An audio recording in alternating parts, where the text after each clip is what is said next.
Au Cameroun, les autorités prévoient de suspendre la délivrance des cartes d'artisans miniers.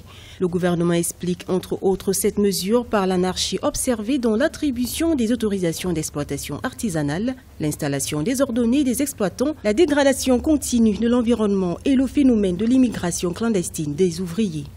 Peut-être que cette suspension de la distribution des agréments par le gouvernement, c'est un prélude à la création d'une société de mines solides. Dans ce cas, tout ce qui est or, tout ce qui est diamant, tout ce qui est émeraude, tout ce qui est chrysophage, bref, les 103 éléments du tableau de classification périodique de Mendeleïev, on pourra valablement les exploiter ici à la régulière et non plus simplement au bénéfice des étrangers. Depuis son élaboration en 2001, le code minier camerounais a certes stimulé l'intérêt de certains investisseurs pour les ressources du sous-sol local, mais il n'a véritablement pas permis au pays de profiter du potentiel de son secteur minier, qui représente encore à peine 1% du produit intérieur brut. Des économistes estiment qu'organiser le secteur minier autour d'une entreprise nationale pourrait permettre à l'État de contrôler le secteur. Quand on vient dans le secteur de la mine solide, comme nous n'avons pas une entreprise officielle créée dans ce sens-là, c'est logique.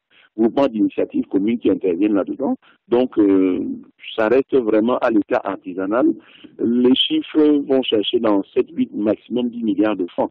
Alors que, en tant que scandale géologique, comme la République démocratique du Congo, nous serions véritablement en droit d'attendre 100 fois plus. Donc, on peut valablement obtenir 10, 20, 30 fois le montant que nous avons actuellement dans le secteur de la mine solide.